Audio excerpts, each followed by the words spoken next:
E agora então passaremos à mesa redonda sobre cidades inteligentes. O painel contará com a participação especial do Dr. Jonathan Heikenthal, ex-CIO da cidade de Palo Alto, Vale do Silício, e autor do best-seller Smart Cities for Dummies.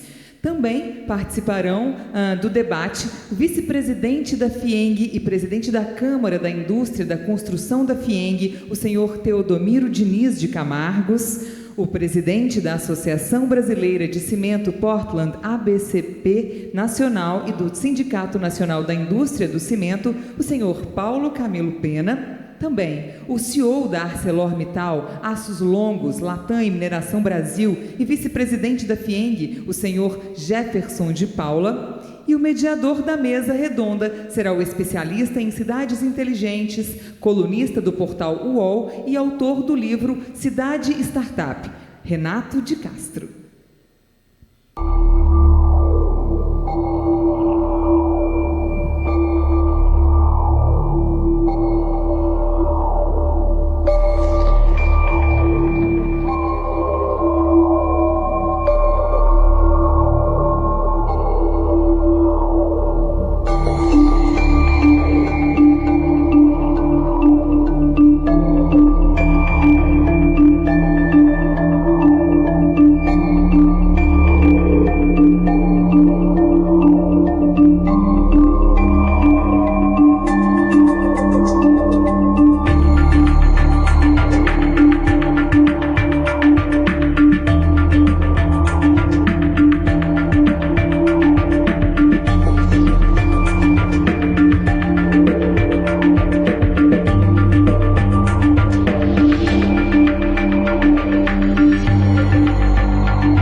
Pessoal, muito boa noite, na verdade quase bom dia para mim aqui na Itália. É um prazer estar de novo aqui nesse palco do Minascom, sempre com novidade. Ano passado eu estive com vocês em holograma por uma questão de novidade, esse ano por uma questão de contingência e a indisponibilidade, a impossibilidade de voar para o Brasil. Eu estou aqui de novo em holograma. E a gente vai discutir exatamente esse novo momento que a gente está passando. Eu estou aqui a 5 quilômetros do epicentro, onde começou o coronavírus aqui na Itália, e tenho trabalhado desde fevereiro com o governo italiano nesse processo de tentativa de minimizar os riscos. E ao longo desses meses a gente identificou 3 tendências que eu queria discutir com vocês hoje. A primeira é localização. A gente já vinha falando bastante dessa tendência, né, um pouco na ordem reversa da globalização. A verdade é que a gente vai continuar com a mentalidade global, mas com foco muito mais local agora. A gente teve o lockdown, o distanciamento social, as pessoas trabalhando em casa, e o que isso vai mudar no comportamento do consumidor e afetar a nossa indústria? A gente vai discutir hoje à noite. Um outro ponto que vem sofrendo já e vem avançando muito rápido na nossa história é a tecnologia. E é exatamente em cima da tecnologia que a gente tem a nossa segunda tendência, a tendência à hipertecnologia. O que muda nessa tendência? Agora a gente vai começar a ver cada vez mais soluções voltadas para o dia a dia do cidadão. Esse cidadão, como cidadão, acabou se tornando um consumidor. Então, a gente vai ver a telemedicina crescendo rápido e tudo isso caindo dentro da nossa indústria também da construção. Eu vou dar um exemplo para vocês, que devem ter acompanhado o caso do Zoom. Né? A gente está usando hoje o Zoom como ferramenta aqui na nossa transmissão. O Zoom, nos últimos 9 meses, teve uma hipervalorização e hoje vale mais do que as 7 maiores companhias aéreas do mundo juntas. Pega a Lufthansa, Delta, American, todas elas valem menos do que o Zoom e é simplesmente uma tecnologia de comunicação. Isso vai cada vez mais aumentar. Por último, a última tendência que também já estava acontecendo, nós chamamos de cidade-estados, o protagonismo das nossas cidades. Então, a gente viu, no ano passado, nós trouxemos alguns exemplos, como a Barcelona, com as superilhas.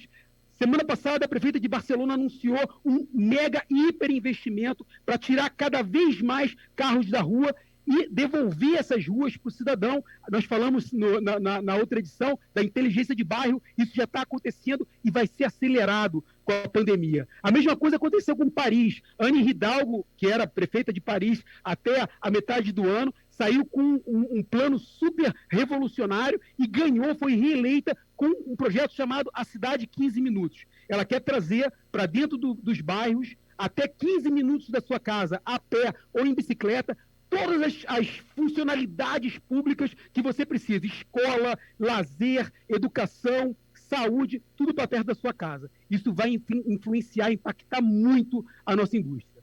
No final do ano passado, eu lancei um livro no Brasil chamado A Cidade Startup, e a minha definição romantizada de cidades inteligentes era os lugares onde tudo parecia conspirar para fazer a sua vida melhor. Não muda nada com esse novo normal, mas, na verdade, a gente vai deixar de falar tanto de inteligência como tecnologia e vai começar a falar de resiliência. A gente precisa agora ter cidades mais resilientes. E o Minascom, esse ano, é um grande exemplo de resiliência. A gente podia ter deixado para não fazer, muitos eventos foram cancelados, mas não, nós estamos aqui 100% digital, mais forte do que nunca, e eu acho que é isso que vai nortear esse nosso debate de hoje. Bem, para falar sobre o novo normal das nossas cidades e, principalmente, qual é o impacto que a gente pode esperar na nossa indústria da construção civil, eu gostaria de chamar aqui para o palco os meus 3 painelistas especiais de hoje. Então, por favor, diretamente da FIENG, Teodomiro Diniz e Paulo Camilo, sejam super bem-vindos de volta ao palco. E o nosso CEO da ArcelorMittal, Jefferson de Paula, muito obrigado pela presença de vocês.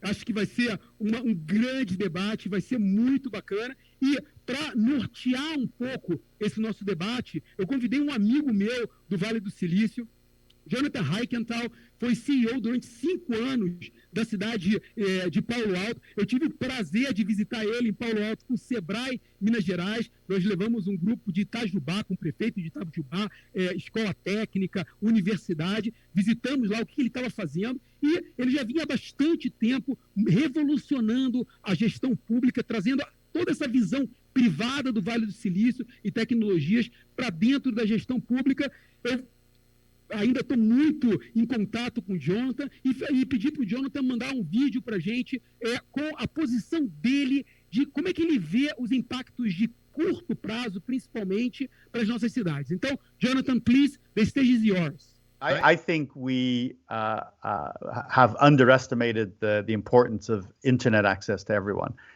So we now see a lot of cities reprioritizing, internet and high-speed internet to their communities. So you're going to see a lot of construction, a lot of new fiber, a lot of new internet connectivity come to our communities, and that's about time. It's not right that in modern societies like in Italy or in the United States that there's still people who don't have access, or when they have access, they just have dial-up. So the first thing I think that's really evident is a greater focus on high-speed internet access. I think also we're going to be challenged around commercial real estate. I really do. And commercial real estate constitutes a significant part of every city landscape, whether it's retail or offices, right? And as more people are going to work from home, not everybody will stay at home after the pandemic. This is clear. Many people will go back to the office, and we certainly hope that the high street becomes busy again and all those beautiful stores and cafes and restaurants fully open. But a large portion of office staff will probably continue to be at home, and many may even move because they have the option.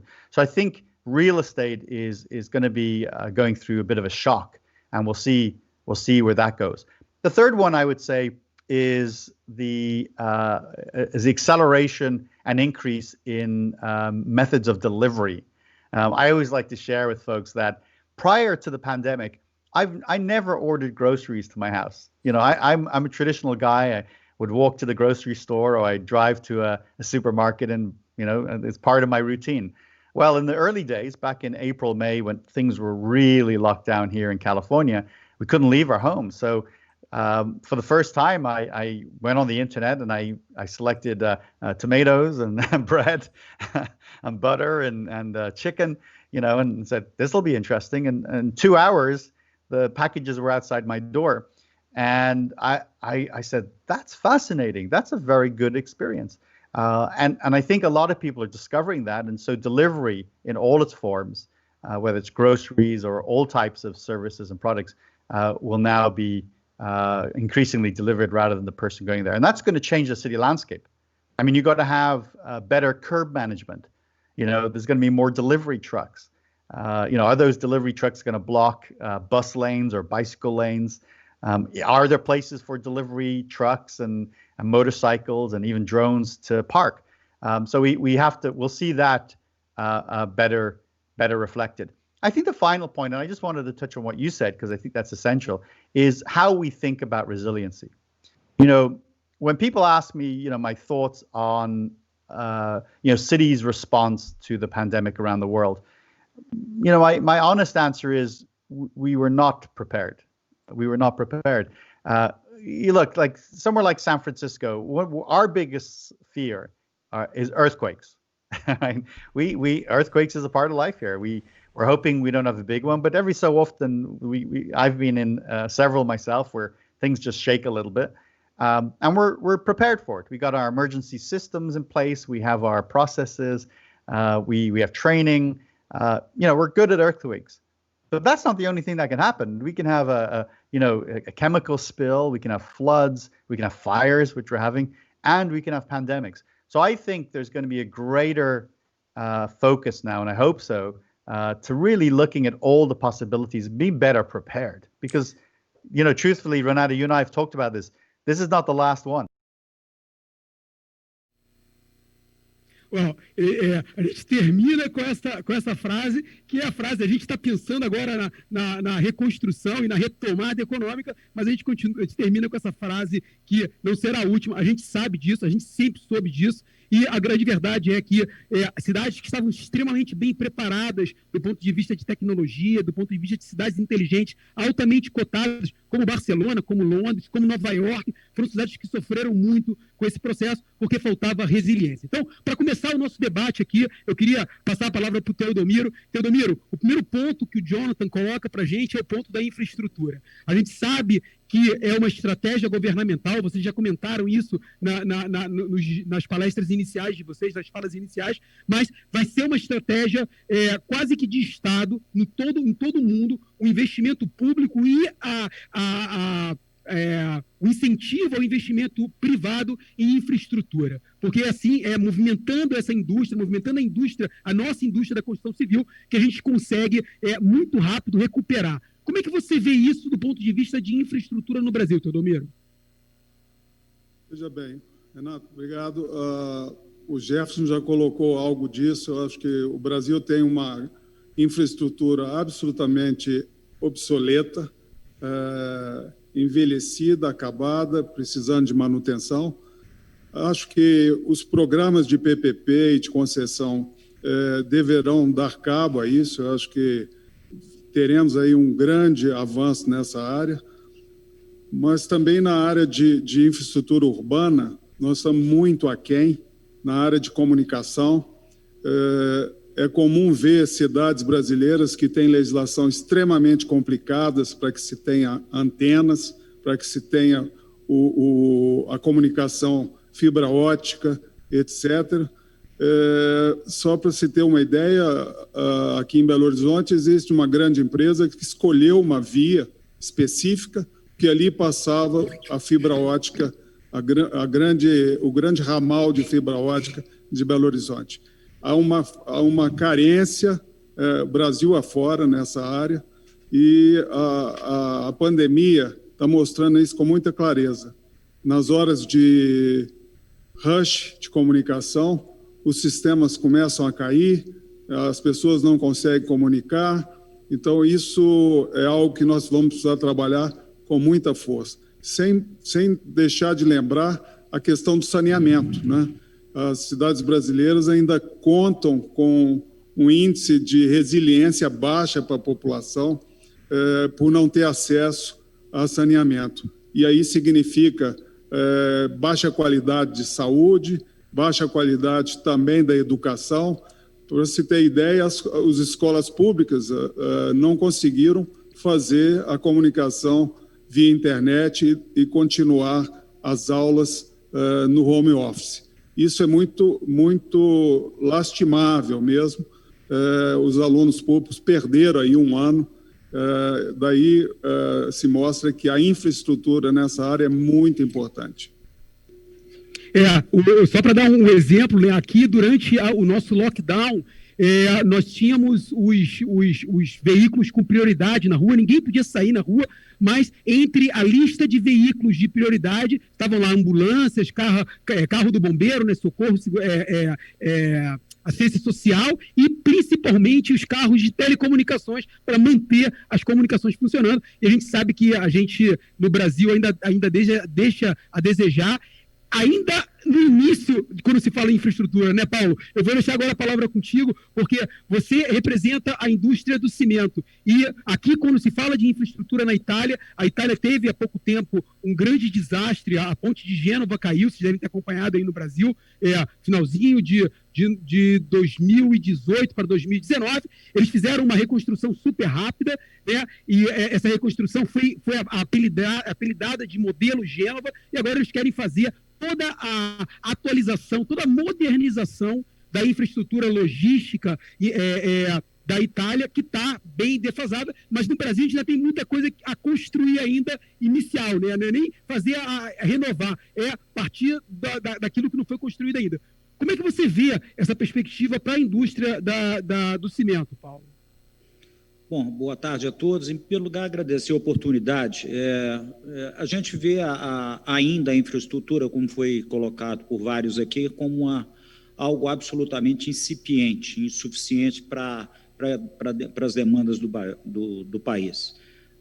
Quando se fala em cidade inteligente, há sempre uma conexão muito forte no aporte tecnológico, né, colocado em razão do que uma cidade inteligente significa.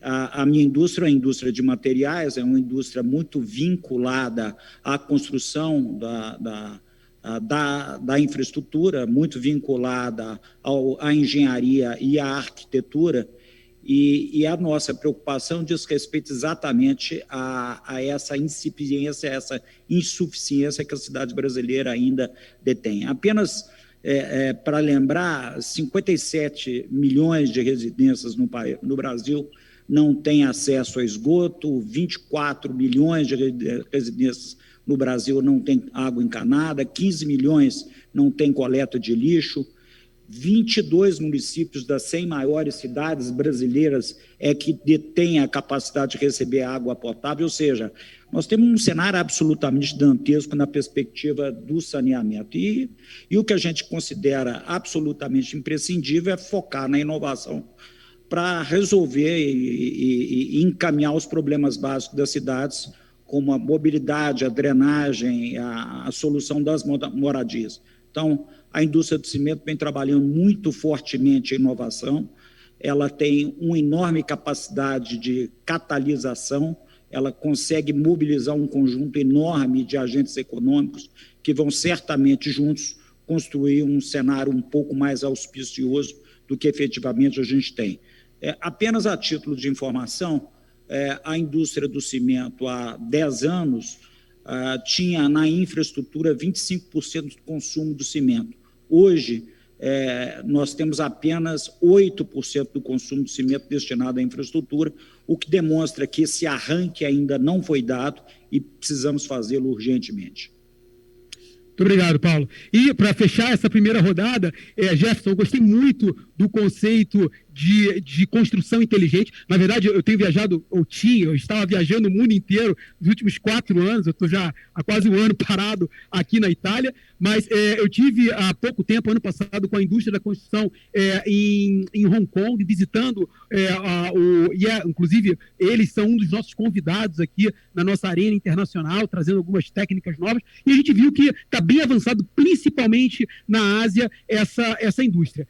Minha pergunta trazendo toda essa nova tecnologia da indústria do aço para dentro desse processo, ganhando produtividade, eu tenho certeza que isso vai ajudar muito nesse processo de retomada econômica. Mas a indústria está pronta, vai faltar aço. Eu me lembro, eu fui morar na China em 2005, 2006, e entre 2006 e 2007 eu trabalhei um tempo representando empresas na China nessa área de aço, principalmente de aço estrutural. Nós fizemos um porto lá na África, e era uma época que, como era uma commodity, o aço, né, essa variação e a oferta do produto variava conforme a demanda, e isso era um grande problema. Trazendo agora esse valor agregado, né, com a construção inteligente, isso é muito bacana, mas como é que você vê? Você vê de forma otimista, ou a gente pode, com essa alavancagem mundial, a gente pode ter problema no fornecimento de aço?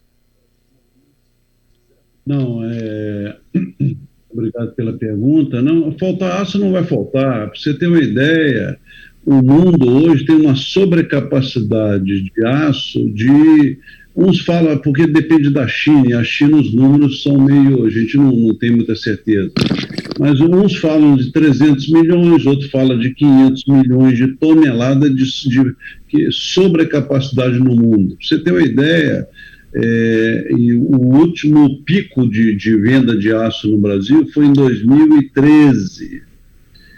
Hoje nós estamos em 2019 nós estávamos a 22% a menos do que em 2013 que nós vendemos. Então, e agora nós temos esse problema da pandemia. Então, para ser bem objetivo com você, é o seguinte: falta aço não vai faltar.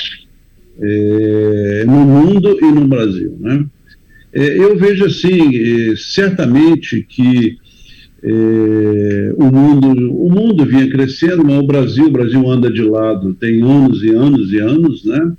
Então o Brasil, para ter na minha opinião, o Brasil, para ter um crescimento sustentável num nível razoável que o Brasil precisa crescer 5% ao ano, né, o PIB. Nós viemos crescendo, se você pegar os últimos 50 anos, está dando 1 e pouco %. Então o Brasil precisa crescer. Ainda teve nós temos hoje 14 milhões de desempregados, né? Então, e nós falamos aqui oportunidades para todos os lados na infraestrutura, essa coisa toda. Então, eu vejo que certamente o crescimento de forma sustentável do Brasil passa pelo maior investimento em infraestrutura, na habitação, né? Nós sabemos que nós temos quase 8 milhões de déficit habitacional no Brasil. Não estou falando de saneamento básico, de déficit habitacional, e nós temos uma necessidade adicional todo ano de 1 milhão de residências, porque uma pessoa casa, outra se forma, sai da família dos pais. Então a geração é de 1 milhão de necessidade por ano, nós temos 8 milhões de déficit e não crescemos. Então eu vejo que o Brasil tem uma oportunidade única, talvez uma das melhores do mundo. Eu não vejo, pela ArcelorMittal, eu trabalhei fora do Brasil 11 anos e alguma coisa, 4 anos na Europa, e na Europa era responsável em muitos países, e você não vê essa oportunidade que você vê no Brasil de alavancar esse crescimento de forma consistente, como nós temos hoje na infraestrutura. Você vê, nós falamos de saneamento, falamos de gás, né? Falamos de cabotagem, nós não falamos, que pode crescer muito o transporte no Brasil, né?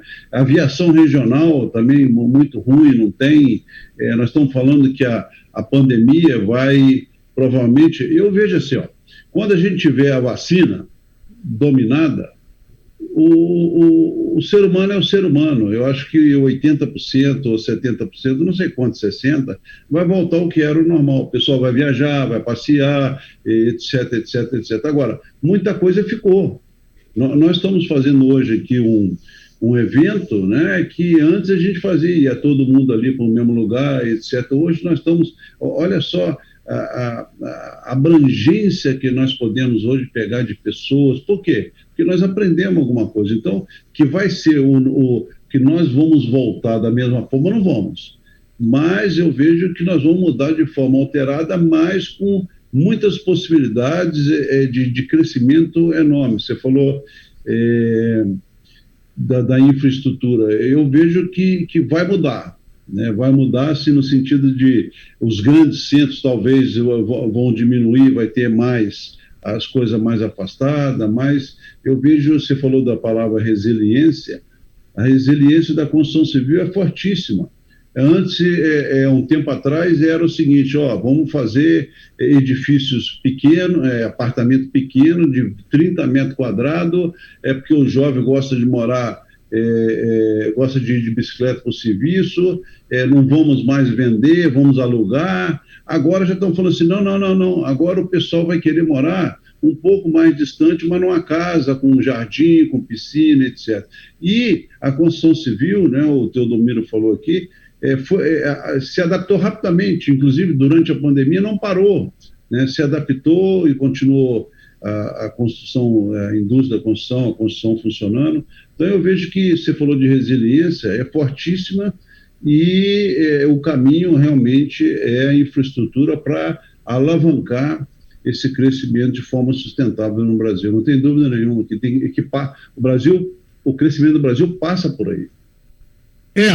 Inclusive isso vai passar por políticas públicas, né? Aqui na Europa, por exemplo, aqui na Itália, principalmente, a gente já não tem esse déficit habitacional. Na verdade, existe um incentivo muito grande de não construir mais nada novo, de reformar o patrimônio histórico que já existe aqui na Europa, principalmente na Itália. Então, a gente está hoje, por exemplo, aqui, nós temos um incentivo governamental de 110% de retorno. O governo te devolve 10% a mais do que você investiu em isenção de impostos e investimentos em modernização, principalmente em eficiência energética aqui. E a gente sabe que, na verdade, muito do que vai acontecer nesse novo normal, como o Jonathan colocou lá no segundo ponto dele, é um movimento de mudança comportamental da sociedade, né? Então, assim, o fato de eu começar a trabalhar mais de casa e querer ficar mais com a minha família, ou querer morar mais perto do meu trabalho, na verdade, hoje ele acaba sendo uma realidade, porque a gente viu que dá para ser produtivo dentro de casa, né?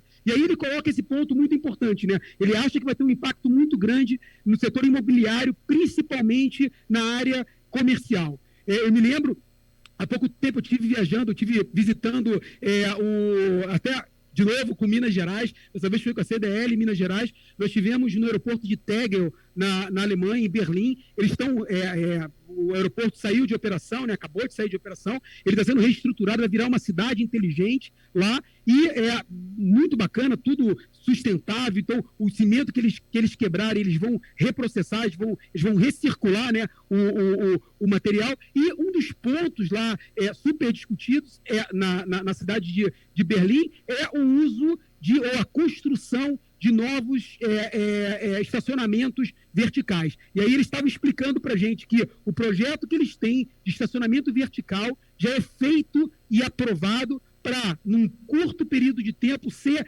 reciclado, ou seja, ser reestruturado, reutilizado para, ou na época, residencial e comercial, ou residencial. Então, essa flexibilidade que a indústria vai cada vez mais ter que ter para trazer resiliência para dentro da indústria é uma coisa que a gente vê. Como é que vocês veem essa questão, né, do comportamento do consumidor de construção civil, e aí passando por toda a cadeia de construção civil, e principalmente como é que vai ficar a questão dos imóveis comerciais já existentes? Já existiu uma pequena crise no mercado. Rio de Janeiro, de onde eu venho, a gente já tinha esse superávit de imóveis comerciais. E agora, o que vai acontecer? A construção vai reagir rápido? Vamos reverter esses imóveis? Não, o mercado vai continuar consumindo. Teodomiro, o que você acha? Você que vem desse segmento específico. Olha, Renato, a transformação já começou, na verdade. Quando você fala de grandes centros comerciais nos Estados Unidos e também agora aqui no Brasil, esses centros comerciais estão sendo transformados para ambientes mais abertos, mais ao ar livre, menos ar-condicionado, menos aglomeração, e também por conta da internet, da mudança do comportamento na aquisição, na compra. As pessoas com a pandemia, acelerou muito esse mercado. Então, os centros comerciais, além deles terem uma função hoje multifacetada, com lazer, com mais entretenimento, vamos falar assim, mas também serviço e comércio junto. E o comércio muito complementar à venda pela internet. Porque, na verdade, tem um segmento na indústria de confecção que vende bem à distância, mas tem outra parte na área da moda que não vende, então precisa da presença ainda. Então, vamos ter aí essa concentração de setores que precisam da presença, outros setores vão ter ali como mostruário e também como lojas de multiuso, que é onde se faz a distribuição e entrega e se faz venda no próprio local. Então, essa habilidade está sendo mudada, essa condição do centro comercial, ele passa a ser cada vez mais lazer, cada vez mais serviço e aberto, né?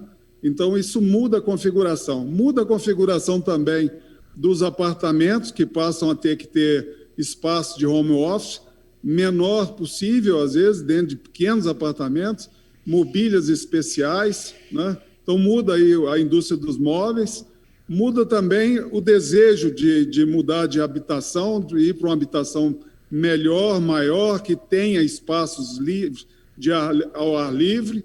Então, muda também a configuração das cidades, né? Isso é muito claro. Se antes você tinha muito problema de morar longe do grande centro, hoje já começa a ter menos por causa da comunicação virtual. Então, isso é uma tendência.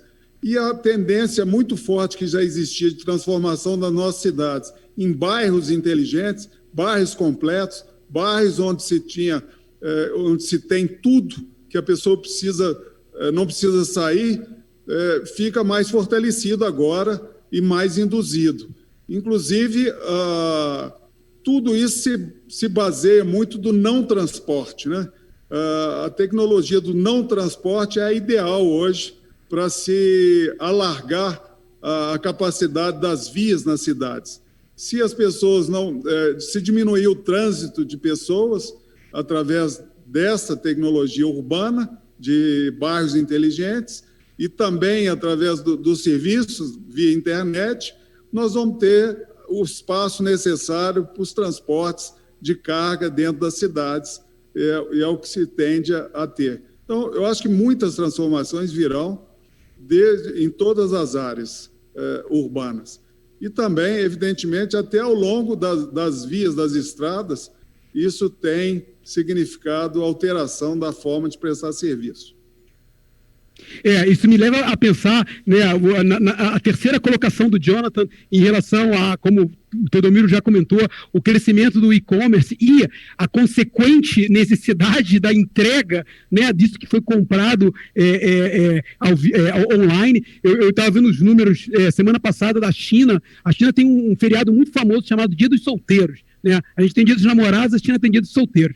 E o Alibaba girou quase 70 bilhões no dia dos solteiros. Então, assim, você imagina tudo comprado online, tudo em entrega. E eu fico pensando na composição urbana de Belo Horizonte. Paulo, a pergunta para você, até saindo um pouco da nossa indústria como um todo, mas pensando já como influenciadores de todo o processo da transformação urbana, e a indústria da construção tem esse papel, né? Como é que você vê o futuro próximo de Belo Horizonte? Porque, né, você imagina, o Jonathan comentou, né, a gestão dos meios-fios. A gente nunca parou a pensar nisso, né? Já sempre foi um caos urbano. Você para para pensar quando tem saída de escola, por exemplo, né, que os pais disputam meio-fio com os ônibus, com as bicicletas, com as pessoas e tal. Você imagina agora, com toda essa necessidade da logística de entrega das compras a domicílio. A nossa cidade aqui quase que entrou em tilt. Eu moro numa cidadezinha do interior da Itália com 5 mil habitantes, porque quando a nossa cidade vizinha entrou em zona vermelha em fevereiro, o nosso CEP, como é o mesmo CEP deles, a Amazon já não entregava mais aqui. E olha que eu estou numa realidade muito pequena. Como é que você vê isso para Belo Horizonte e, óbvio, fazendo uma extrapolação para as grandes cidades brasileiras, Paulo? Eu acho que é muito importante, como foi aludido aqui, a necessidade de redesenhar as nossas cidades, a forma de se morar, quer dizer, a casa deixou de ser apenas o local do refúgio, mas também o local de trabalho e o local do lazer, né? Há experiências e a gente tende a sempre esquecer experiências exitosas, já por um gênio brasileiro chamado Lúcio Costa, onde você tem uma cidade chamada Brasília, onde há ilhas efetivas, onde as pessoas moram, trabalham, estudam, fazem parte do atendimento das suas necessidades num ambiente de 300, 400 metros da distância entre um local onde você supre essas necessidades. Mas efetivamente a necessidade também da busca da eficiência, a questão da energia, a questão das mudanças climáticas tem que ser percebida hoje como componentes centrais. Nós temos um trabalho que desenvolvemos agora, a indústria brasileira, um grupo chamado Coalizão Indústria, em parceria com a Confederação Nacional da Indústria, a respeito do custo Brasil. Eu acho que muitos de vocês já, principalmente aqueles que têm cabelos brancos, já se lembram desse custo Brasil. Mas pela primeira vez não só foi feito um levantamento a respeito desse custo, mas medido. E a gente consegue perceber a quebra da competitividade brasileira em relação à média dos países que integram a OCDE. O Brasil perde em relação a insumos básicos, treinamento e qualificação de pessoas, infraestrutura, 1 trilhão e 500 bilhões de reais. Nós estamos falando em 22% do PIB. Então, é sempre muito importante estar se preocupando com os processos produtivos, de que maneira a indústria do aço constrói seu insumo, a indústria do cimento também, de que maneira ela reduz as emissões, de que maneira ela se relaciona com o consumidor. Há um ambiente hoje muito mais interligado, uma preocupação muito mais articulada entre as pessoas e os diversos ambientes que afetam a vida de cada um do que havia no passado. Então, nesse sentido, nós vamos passar certamente por um processo de uma verdadeira revolução na forma de viver. Eu lembraria sempre de que essa cidade também, brasileiro tem um hábito de construir capitais, né? Brasília, Belo Horizonte, Goiânia, uma série de cidades que foram construídas para serem suas capitais.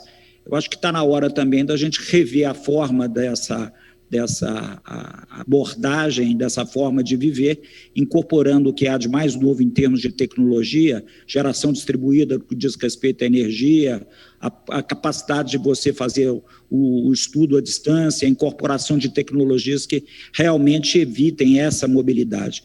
E havendo essa mobilidade, lembrar sempre que mais de 80% dos brasileiros se deslocam a pé. Então, a necessidade também de que os equipamentos urbanos sejam adequados à realidade desse país. Então, que é uma grande vantagem, né? Uma grande vantagem. Mas é importante também que a qualidade do equipamento urbano seja revista, com melhores materiais, com tratamento mais adequado, com a visão de políticas públicas voltadas a isso, e é importante, então, que tenhamos olhos atentos a essas mudanças.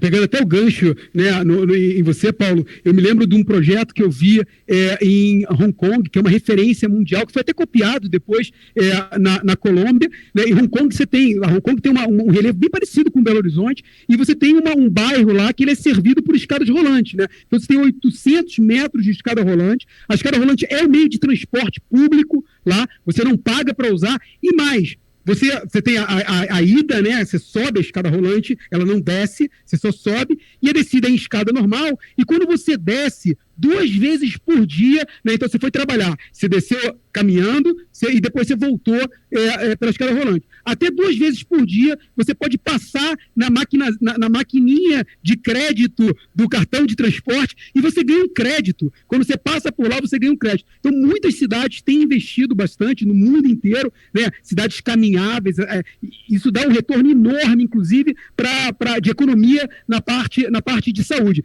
E eu acho que para a gente fechar começar a fechar Renato, aqui no painel... Renato, desculpa. Nós não podemos esquecer também de experiências exitosas que são as recuperações dos centros das cidades. Quer dizer, locais onde você já tem toda a infraestrutura e que, por um processo de degeneração, acabaram sendo praticamente abandonados. Então, temos exemplos extremamente exitosos no mundo todo. São Paulo agora passa por uma experiência muito interessante de ocupar áreas que foram abandonadas, áreas inclusive industriais, para que você possa fazer centros habitacionais onde as pessoas trabalham próximo de onde moram, se utilizem dessa infraestrutura que foi construída ao longo do tempo e que, por alguma razão, se submeteu ao abandono. Então, Chicago é um exemplo clássico disso, né? De um centro que foi abandonado, que hoje é um local onde se procura para se morar. O centro da cidade de São Paulo é a mesma coisa. Cada vez mais as pessoas buscam esses locais. Por quê? Porque há uma infraestrutura absolutamente adequada para se morar, um sistema de transporte que necessariamente passa por ali, e a qualidade de vida, onde se incorpora segurança e onde se incorpora novos equipamentos urbanos, certamente vai ser motivo de qualidade de vida e melhorar esses itens tão importantes como mobilidade, saúde e acesso ao que há de moderno da vida moderna. Eu vou pegar exatamente esse ponto, Paulo, e vou passar para o Jefferson, com a tua experiência, Jefferson, de ter morado já aqui na Europa, e muitas vezes eu sofro alguns questionamentos na minha coluna, exatamente por fazer benchmarking, por trazer algumas experiências que muitas pessoas acham que não se adaptam à realidade brasileira. Na verdade, é óbvio, carioca que sou, vindo da realidade de ter crescido no centro do Rio de Janeiro, eu conheço todas as dificuldades e as limitações das nossas cidades. Mas tem muita coisa que dá para ser, sim, tropicalizada e dá para trazer como referência, e eu acho que a gente tem, o brasileiro tem muito orgulho de tentar inventar coisas novas, né? Eu acho que a gente precisa mais de adaptadores do mundo do que de inventores, né? Assim, a gente tem muita coisa bacana que já aconteceu, tem muita empresa bacana pelo mundo e no Brasil que estão dispostas a fazer esse tipo de parceria, né, público-privada, mas nem tanto dentro do conceito jurídico, mas exatamente parceria para ajudar no processo de transformação, e muitas vezes a gente se limita a fazer o feijão com arroz ou tentar dar um passo, né, de criar uma vida em Marte, porque a vida na Terra vai acabar. Minha pergunta para você, Jefferson, para a gente fechar esse nosso painel, e essa nossa discussão vai continuar durante os próximos 3 dias, tem muita coisa por vir ainda, mas pela tua experiência de ter morado fora do Brasil e de ser brasileiro e de voltar para o Brasil, como é que você vê essas experiências? Você acha válida essas experiências, por exemplo, como eu comentei, de Barcelona, né, das superilhas de Barcelona, ou agora da cidade de 15 minutos de Paris? Você acha que tem como a gente trazer essas experiências para o Brasil também? Eu não só acho, como nós devemos, né? Então, o que eu vejo é que você que mora fora também, lá já, assim, o ser humano, ele muda por necessidade ou porque precisa, tem muita pressão, ou tem que mudar, né? Então, eu vejo que na Europa, vamos falar da Europa, lá já não tinha espaço para nada, né? Então, as pessoas precisavam começar a ir menos de carro, mais de metrô, trem, essa coisa toda, né? Agora, o que eu vejo, certamente que a pandemia, o lado, como tudo na vida, tem um lado positivo e negativo, a pandemia, o lado positivo é que nós estamos aqui discutindo essas coisas e eu tenho certeza que nós vamos mandar para melhor. Eu acho que o que empurra, que vai empurrar as pessoas a essa mudança muito forte, é a qualidade de vida. As pessoas viram que nós podemos ter uma qualidade de vida melhor, né? Vamos ficar só, vamos esquecer o meio ambiente agora, etc. Olha o que as pessoas perdem para ir trabalhar. São, às vezes, 2 horas de ida, 2 horas de volta, uma confusão danada, né? Então, eu vejo muito forte isso, que vai mudar. Você fez uma pergunta sobre os escritórios, né? Não, vai acabar, não vai ter mais. Eu não acredito, tá? Eu acredito, na minha opinião, eu não tenho certeza disso, mas na minha opinião é que uns 30 anos, quando tiver a vacina, essa coisa tudo normalizada, nós vamos ter aí uns 30% das pessoas trabalhando home office todo dia. Então, na minha opinião, primeiro, o 30% de home office, vamos andar mais ou menos por aí. Os estudantes, alguns vão poder fazer online alguns dias, então só isso já vai diminuir o trânsito, essa coisa toda, né? Mas o que o Teodomiro, o Paulo, o Camilo falou, os bairros inteligentes, os escritórios inteligentes. Nós estamos pensando agora na Celó, nós vamos fazer uma reforma importante e vai ter um andar só de restaurante. Nós nunca tivemos isso, a pessoa tem que sair, ir num restaurante, etc, né? Então, o que eu estou vendo é que os escritórios não vão ser eliminados, não vão terminar, eles vão ser diferentes. Para mim, o escritório de amanhã, eles vão ser menos gente e mais espaço, e no sentido também de ter conforto e de motivar aquele pessoal também a trabalhar no escritório. Por quê? Porque precisa trabalhar em equipe, essa coisa toda, né? Então, eu vejo que, certamente, que as mudanças que já foram feitas na Europa, a tua pergunta, e que estavam caminhando no Brasil a passos talvez lentos, né, porque é menos necessidade, que o brasileiro já acostumou. Eu acho que agora a pandemia empurrou. Não tem volta, tem coisas que não tem volta. E uma delas é isso. São cidades inteligentes, escritórios inteligentes, com mais espaço, com verde, essa coisa toda. Então, eu vejo que as coisas vão se deslocar e vão ser diferentes. Agora, eu vejo que a raiz de tudo isso é que o ser humano vai querer ter mais tempo para estar com a família, trabalhar do mesmo jeito, talvez até com mais produtividade, mas a qualidade de vida vai ser importante, porque nós vimos durante esse período todo que a gente pode realmente aumentar a produtividade, trabalhar fortemente de forma diferente, né? Não precisa perder 4 horas por dia dentro de um ônibus ou de um trem ou de um carro, né? Então, eu vejo que esse é o lado bom e certamente que nós vamos viver de forma diferente. Bem, é isso aí. Muito obrigado. Eu acho que a gente não poderia ter começado melhor esse nosso evento, entendendo que nós ainda estamos em um momento de pandemia, nós ainda estamos num momento de crise mundial, né? Os números aqui na Europa só sobem, a gente começou a tão chamada segunda onda, né? Já se fala de terceira onda no Japão, então a gente ainda tem alguns desafios pela frente, mas tudo indica que, pelo menos as tendências, as expectativas para o setor da construção civil são muito interessantes e abrem-se muitas oportunidades. Eu acho que é isso que o evento quis trazer para vocês, com essa abertura fantástica, com esse painel, só com especialistas, com líderes do setor. Nós temos ainda 3 dias pela frente. Só eu, no último dia, eu volto para o palco junto com o Teodomiro para continuar discutindo tendências. A gente traz mais 3 grandes líderes mundiais, uma de Israel, minha grande amiga Hila Oren, depois o Jorge Saraiva de Lisboa e o Franz Anton, o embaixador do Smart City Amsterdã, para discutir com a gente tendências que eles estão vendo também e tentar, de certa forma, desenhar um pouquinho esse futuro. Então, eu queria agradecer primeiro os meus 3 colegas aqui de palco. Foi um grande prazer dividir esse palco com vocês. Lembrar a todo mundo que nós temos mais de 150 palestrantes em todo o evento, 11 países diferentes, então é muito bacana. O evento é um evento que nasceu em Belo Horizonte, nasceu em Minas Gerais, leva o Minas no sangue e no DNA, mas o evento hoje feito para ser mundial. A gente tem tradução simultânea de espanhol para português, de inglês para português, então acho que só tem tudo para ser um grande sucesso. Senhores, muito obrigado, um bom descanso para vocês aí em Belo Horizonte.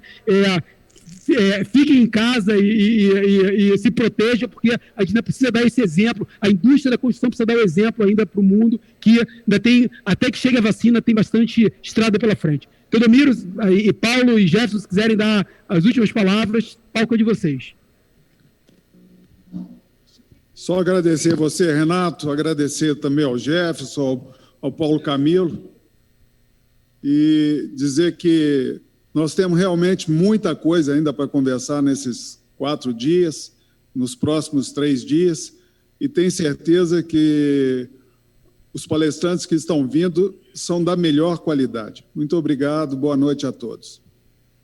Obrigado, Bom, eu gostaria de agradecer a oportunidade, dizer que a indústria de cimento está extremamente gratificada em poder participar desse debate, dizer que mês passado a gente acabou de assinar um acordo com a USP, com a Universidade de São Paulo, através da Politécnica, e a área de inovação da universidade, em que se busca efetivamente a inovação, a transição da construção civil para digital e circular, fazer com que a gente realmente tenha um salto tecnológico importante, que será fundamental para as transformações que se esperam de nós. Muito obrigado. Obrigado, Paulo. Bem, muito obrigado a todos, foi uma oportunidade ótima, né, de estar aí com o Paulo Camilo, com o Teodomiro, e a ArcelorMittal tem uma direção muito clara, uma visão muito clara, e que a construção civil vai ser, hoje já e vai ser super importante para o crescimento do Brasil, e nós estamos realmente muito focados em inovação e agregar valor para os nossos clientes. Muito obrigado aí pela oportunidade. Muito obrigado de novo pela parceria e pelo apoio, Jefferson. Bem, Cissa, o palco é seu. Muito obrigada, Renato, pela participação. Uma boa noite. Eu quero dizer a você, então, que estamos encerrando as atividades por hoje e contamos com a participação de todos amanhã, a partir das 9 horas, com a apresentação das tendências do mercado da construção civil, além da Praça do Concreto e da Feira Virtual. Muito obrigada a todos vocês pela presença e tenham uma ótima noite.